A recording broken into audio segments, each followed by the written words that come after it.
honor to introduce our Commander-in-Chief, the President of the United States, Donald Trump.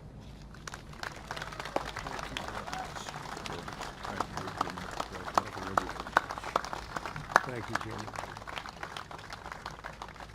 Thank you very much, ladies and gentlemen. I want to thank you, Secretary Mattis, General Dunford, members of the Cabinet, members of the armed forces, first responders, and most importantly, to the families and to the survivors. It's an honor to join you on this very, very solemn location. This is an occasion that is extraordinary, and it'll always be extraordinary.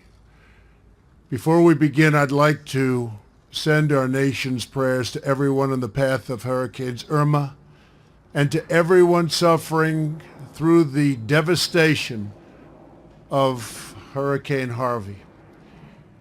These are storms of catastrophic severity, and we're marshaling the full resources of the federal government to help our fellow Americans in Florida, Alabama, Georgia, Texas, Louisiana, Tennessee, and all of those wonderful places and states in harm's way. When Americans are in need, Americans pull together, and we are one country. And when we face hardship, we emerge closer, stronger, and more determined than ever. We're gathered here today to remember a morning that started very much like this one. Parents dropped off their children at school. Travelers stood in line at airports and getting ready to board flights.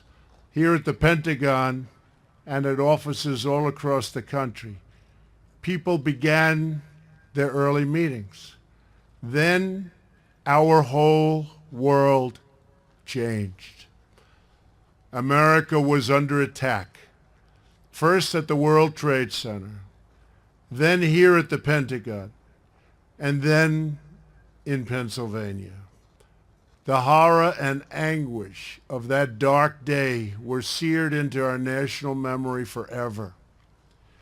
It was the worst attack on our country since Pearl Harbor, and even worse because this was an attack on civilians, innocent men, women, and children whose lives were taken so needlessly. For the families with us on this anniversary, we know that not a single day goes by when you don't think about the loved one stolen from your life. Today, our entire nation grieves with you, and with every family of those 2,977 innocent souls who were murdered by terrorists 16 years ago. Each family here today represents a son or daughter, a sister or brother, a mother or father who was taken from you on that terrible, terrible day. But no force on earth can ever take away your memories, diminish your love, or break your will to endure and carry on and go forward. Though we can never erase your pain or bring back those you lost, we can honor their sacrifice by pledging our resolve to do whatever we must to keep our people safe.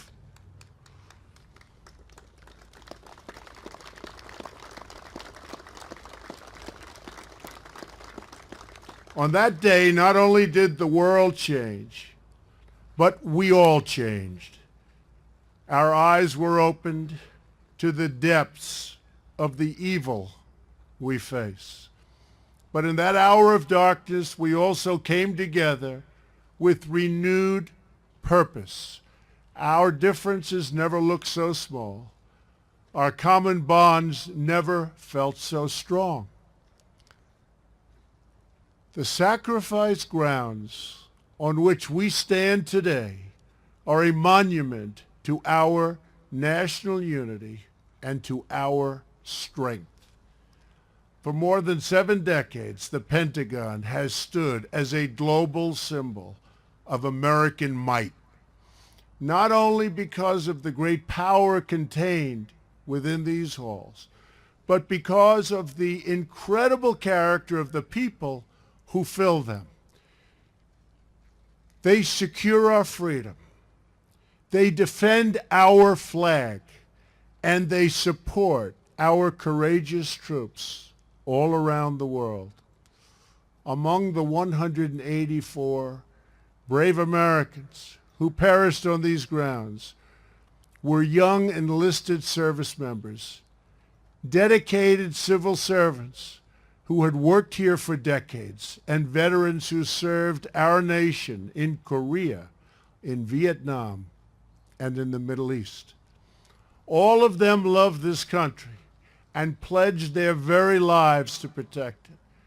That September morning, each of those brave Americans died as they had lived, as heroes, doing their duty and protecting us and our country.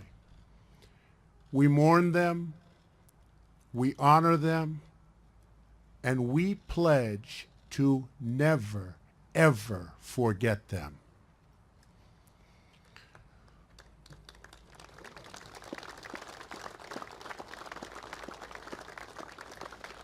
We also remember and cherish the lives of the beloved Americans who boarded Flight 77 at Dulles Airport that morning. Every one of them had a family, a story, and beautiful dreams. Each of them had people they loved and who loved them back.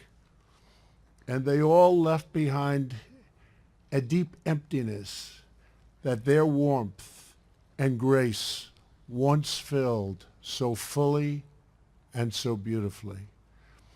The living, breathing soul of America wept with grief for every life taken on that day.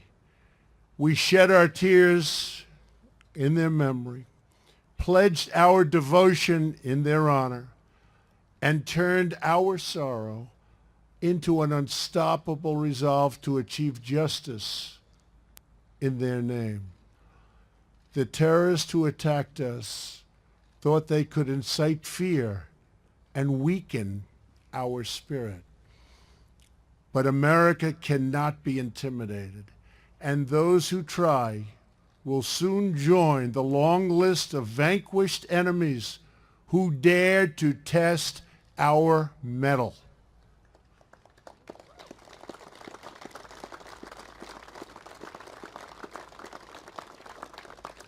In the years after September 11th, more than 5 million young men and women have joined the ranks of our great military to defend our country against barbaric forces of evil and destruction.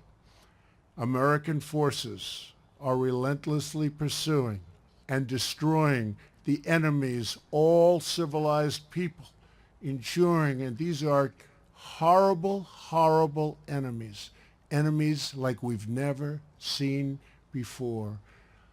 But we're ensuring that they never again have a safe haven to launch attacks against our country.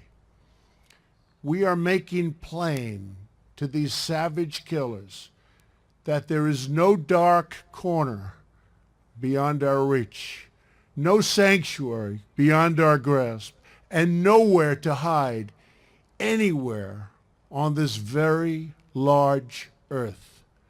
Since 9/11, nearly 7,000 service members have given their lives fighting terrorists around the globe. Some of them rest just beyond this fence, in the shrine to our nation's heroes, on the grounds of Arlington National Cemetery.